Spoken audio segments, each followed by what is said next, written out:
नमस्कार मित्रों, कैसे हो? अच्छे होंगे। आशा करते हैं ईश्वर से आप अपने स्थान पर कुशल मंगल होंगे। मित्रों, राष्ट्रपति को पढ़ रहे हैं और राष्ट्रपति के इस क्रम में हम आज चलेंगे तो यहाँ पर आपातकाल चलेगा। आपातकाल के दौरान कौन कौन से अनुच्छेद कार्य करते हैं वो हम पढ़ने वाले हैं। मित्रों, पिछले वीडियो में हमने लास्ट में आपातकाल को छोड़ा था, जिसमें अनुच्छेद 352, 356 और 360 को हमने यहाँ कुछ शॉर्ट तरीके से पढ़ा था। आज हम इसको विस्तार देने वाले हैं।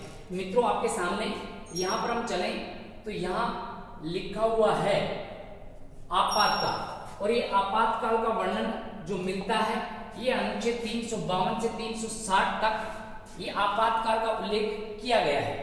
अब छोटे छोटे जो प्रश्न बनते हैं आपातकाल के दौरान वो हम देख लेते हैं। मित्रों, तो आपातकाल का वर्णन संविधान के किस भाग में मिलता है? मित्रों, 18 में मिलता है। इसको हम ऐसे याद रख सकते हैं, आपातकाल आ रहा है, 18 में भी ए आ रहा है, 18 ऐसे हम याद रख सकते हैं। तो यहाँ पर आपातकाल 18 में आपातकाल का वर्णन मिलता है। ये लॉजिक यहाँ कार्य करने वाला है। फिर आगे चले, आपातकाल हमने कहाँ से ग्रहण किया है? तो जर्मनी के संविधान से हमने आपातकाल उपबंध ग्रहण किया है। यहाँ पर मित्रों, लेकिन आपातकाल का एक प्रश्न और बन सकता है कि वित्तीय आपातकाल हमने कहाँ से ग्रहण किया है? तो वित्तीय आपातकाल हमने अमेरिका के संविधान से ग्रहण किया है। आपातकाल की घोषणा कौन करता है? तो मित्रों, राष्ट्रपति करता है, और राष्ट्रपति के क्रम में हम इनको पढ़ रहे हैं। यहाँ अनुच्छेद 352, 356 और 360 ये तीनों के तीनों अनुच्छेद अति महत्वपूर्ण माने जाते हैं। जिसके अंतर्गत 352 में हम चलें तो यहाँ राष्ट्रीय आपातकाल की घोषणा होती है। 356 में राज्य की सरकार विफल हो जाए तो उसमें राष्ट्रपति शासन लागू हो जाता है। ऐसे ही 360 वित्तीय आपातकाल की घोषणा होती है, जो आज तक एक बार भी नहीं हुई है। ऐसे हम क्रम से चले तो यहाँ पर मित्रों अब दे देते हैं इनको थोड़ा सा विस्तार, और विस्तार से हम चले आगे। तो यहाँ पर आपके सम्मुख लिखा हुआ है अनुच्छेद 352, और 352 हम पिछले वाले वीडियो में हम पढ़ चुके हैं। अपने बात करें 352 के तहत भारत देश में राष्ट्रीय आपातकाल 3 बार लग चुका है। 1962 में भारत चीन युद्ध हुआ, 1971 में भारत पाकिस्तान युद्ध हुआ, और 1975 में आंतरिक अशांति के कारण राष्ट्रीय आपातकाल लगा। तो मित्रों, देश में अब तक राष्ट्रीय आपातकाल कितनी बार लग चुका है? तो 3 बार लग चुका है। ये वर्णन 352 में हम पढ़ चुके हैं। अब मित्रों हम चलने वाले हैं आज यहाँ पर 356 को पढ़ने वाले हैं। यहाँ आपके सम्मुख लिखा हुआ है अनुच्छेद 356, और 356 जब राज्य की सरकारें किसी कारण से विफल हो जाती हैं तो राज्य में यहाँ पर राष्ट्रीय आपातकाल की उद्घोषणा होती है। तो मित्रों, यहाँ पर ये जो 356 है इसको डॉक्टर भीमराव अंबेडकर ने क्या संज्ञा दी है? मृत्यु की संज्ञा दी है। 356 एक मृत्यु है ऐसी संज्ञा दी है। राज्यों का संवैधानिक तंत्र विफल हो जाए तब ये लागू होता है, और ये 6 माह के लिए लागू होता है, लेकिन अधिकतम इसको हम 3 वर्ष तक लागू रख सकते हैं। ऐसा प्रावधान यहाँ पर राष्ट्रपति शासन में किया गया है। अब बात करें तो किस राज्य में पहली बार ऐसी स्थिति प्राप्त हुई? तो ऐसी स्थिति किस राज्य में बनी? तो पहली बार पैसे पै मिलाकर याद रख सकते हैं, प्रथम पंजाब 1951 में राष्ट्रपति शासन लागू होता है, और ये सर्वाधिक समय तक रहता है। तो सर्वाधिक समय तक राष्ट्रपति शासन किस राज्य में लगा? तो इसका उत्तर क्या हो जाएगा मित्रों? पंजाब होने वाला है। सर्वाधिक बार कौन से राज्य में लग चुका है? तो मणिपुर में अब तक 10 बार लग चुका है। यूपी और केरल इनमें 9 बार लग चुका है। तो ये अपन बात करें तो यहाँ पर राष्ट्रपति शासन इन राज्यों में ऐसे ऐसे लग चुका है। अब चलते हैं मित्रों आगे। राजस्थान में अब तक राष्ट्रपति शासन कितनी बार लग चुका है? तो यहाँ पर मित्रों इसका उत्तर रहने वाला है 4 बार। कितनी बार लग चुका है? 4 बार लग चुका है। तो यहाँ पर हम बात करें तो 4 बार में कब कब लगा, यह आपके सम्मुख लिखा हुआ है। मित्रों हम चलें, राजस्थान में कितनी बार लग चुका है? तो 4 बार लग चुका है। पहला उत्तर तो ये हो गया। फिर चलते हैं 4 बार में कब कब लगा, तो 2 बार तो भैरव सिंह शेखावत सरकार में लगता है, और यहाँ पर 1 बार मोहनलाल सुखाड़िया और 1 बार हरदेव जोशी के समय लगता है। तो मित्रों हम बात करें तो यहाँ पर लिखा हुआ है 1967। पहली बार राजस्थान में ऐसी स्थिति 1967 में हुई जो सबसे कम समय के लिए यह आपातकाल लगा। केवल 42 दिन यहाँ पर राष्ट्रपति शासन रहता है, तो सबसे कम समय तक लगने वाला राजस्थान में राष्ट्रपति शासन 1967 में। वहां पर उस समय सीएम कौन था, तो मोहनलाल सुखाड़िया, और प्रथम राष्ट्रपति शासन लागू हुआ उस समय अपने राजस्थान के राज्यपाल कौन थे, तो संपूर्णानंद थे। इसके बाद में आगे चले 1977 में ऐसी स्थिति दूसरी बार पैदा हुई, तो दूसरी बार लगभग 2 महीने, इसको याद रख सकते हैं, लगभग 2 महीने, लगभग 54 दिन के लिए लागू रहता है। और उस समय हमारे राजस्थान के सीएम थे हरदेव जोशी, और यहाँ पर राज्यपाल थे रघुवर तिलक। ऐसे हम इसको याद रख सकते हैं। फिर मित्रों चले 1980 में तीसरी बार ऐसी स्थिति हुई, तीसरी बार, तो यहाँ पर तीसरी बार को याद रख सकते हैं, 1 बार, 2 बार, 3 बार। कितनी बार हो गया मित्रों, तीसरी बार हो गया। तो यहाँ पर 111 दिन तक ये राष्ट्रपति शासन राजस्थान में रहता है। उस समय सीएम कौन थे, भैरव सिंह शेखावत, और यहाँ पर राज्यपाल थे वेदपाल त्यागी।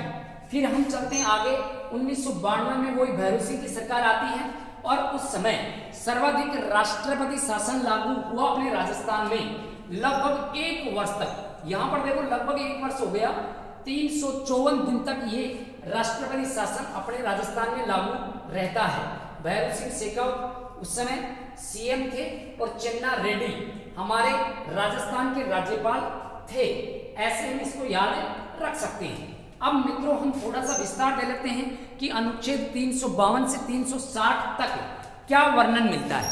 तो यहाँ पर 352 से 360 तक 2 मिनट में का रिवीजन कर लेते हैं। 352 में अभी अभी हम पढ़ चुके हैं, राष्ट्रीय आपातकाल और देश में 3 बार लग चुका है, ये हम पढ़ चुके हैं।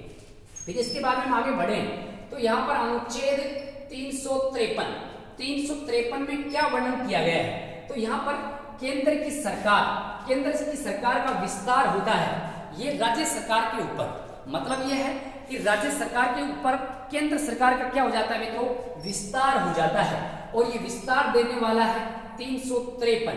इसके बाद में हम आगे बढ़े तो 354, और 354 हमारे आपातकाल के दौरान क्या कहता है।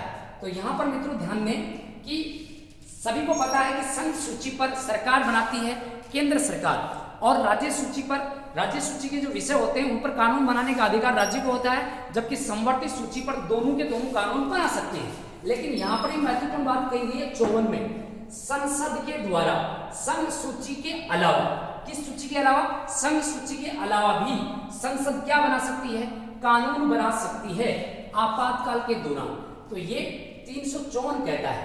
फिर चलते हैं मित्रों 355, और 355 में क्या वर्णन किया गया है, केंद्र सरकार वहां पर राज्य की सरकार की जो पुलिस होगी उस पुलिस व्यवस्था व उसकी सुरक्षा के लिए कुछ उचित कदम उठा सकती है, और ये कदम कौन उठाएगी मित्रों, केंद्र सरकार उठाएगी। ये अनुच्छेद 355 कार्य करता है। इसके बाद में हम आगे बढ़े तो यहाँ पर मित्रों अनुच्छेद लिखा हुआ है 356, और 356 अभी हम विस्तार दे चुके हैं। यहाँ राज्यों में राष्ट्रपति शासन लागू होता है। पहली बार पंजाब में, सर्वाधिक बार अपने मणिपुर, केरल, यूपी और राजस्थान में 4 बार लागू हो चुका है 356। 357 की हम बात करें तो लोकसभा सत्र, अगर लोकसभा सत्र नहीं चल रहा हो तो रोज राज्य की संचित निधि होती है उससे वे प्राप्त कर सकते हैं, ऐसा वर्णन अनुच्छेद 357 करता है। मित्रों लोकसभा सत्र नहीं चल रहा हो तो ऐसी स्थिति में धनराशि की आवश्यकता हो तो राज्य सरकार से हम राज्य की संचित निधि से वे निकाल सकते हैं, ये वर्णन करता है 357। और 358 और 359 ये दोनों के दोनों अपने लिए बहुत ही अति महत्वपूर्ण रहने वाले हैं। मित्रों यहाँ पर ध्यान देना, अनुच्छेद लिखा आपके सामने 358 महत्वपूर्ण अनुच्छेद है। बाहरी आक्रमण हो उस समय, भारी आक्रमण होने के आधार पर जो अनुच्छेद 19 है, अनुच्छेद कौन सा मित्रों 19, ये निलंबित हो जाता है। आपातकाल के दौरान अनुच्छेद 19 स्वतंत्रता का अधिकार का वर्णन मिलता है और यहाँ पर 6 प्रकार की स्वतंत्रताएं प्राप्त होती हैं, यह निलंबित हो जाता है। तो किस अनुच्छेद के तहत अनुच्छेद 19 समाप्त हो जाता है, निलंबित हो जाता है आपातकाल के दौरान? तो 358 अति महत्वपूर्ण अनुच्छेद है और इसी कड़ी में 359 ये भी अपने लिए महत्वपूर्ण है क्योंकि ये भी मूल अधिकारों से ही संबंध रखता है। 359 आपके सामने लिखा हुआ है, आपातकाल में जो मूल अधिकार हैं, इन मूल अधिकारों में अनुच्छेद 20 और 21 ये निलंबित नहीं होते, इनके अलावा सभी अनुच्छेद स्वतः ही निलंबित हो जाते हैं और इनका निलंबन करने वाला अनुच्छेद हो गया 359। मित्रों अनुच्छेद 19 का निलंबन करता है यहाँ पर 358 और 359 लगभग सभी अनुच्छेदों को यह समाप्त करता है 20 और 21 को छोड़कर। यहाँ पर मित्रों एक बात और ध्यान रखनी है, अनुच्छेद 20 और 21 इनको छोड़कर बाकी निलंबित हो जाएंगे। ये संशोधन 44वां संशोधन 1978 में जोड़ा गया था, तो यहाँ पर आप संशोधन भी याद रख सकते हैं, 44वां संशोधन है और ये 1978 की बात है। तो यहाँ पर यह संशोधन जोड़ा गया कि 20 और 21 कभी भी निलंबित नहीं होंगे। और अनुच्छेद 360 इसमें मित्रों वित्तीय आपातकाल की घोषणा की जाती है, वित्तीय आपातकाल का वर्णन किया जाता है जो आज तक भी वित्तीय आपातकाल की स्थिति बनी नहीं है। ऐसे मित्रों हम देखें तो राष्ट्रपति के साथ साथ हमने आपातकाल टॉपिक को भी कंप्लीट रूप से पढ़ लिया है, अनुच्छेद 352 से लेकर 360 तक। ठीक है मित्रों, धन्यवाद, जय हिंद, जय भारत। अगर आपको अच्छा लगा हो तो चैनल को शेयर कीजिए, सब्सक्राइब कीजिए। ठीक है, धन्यवाद।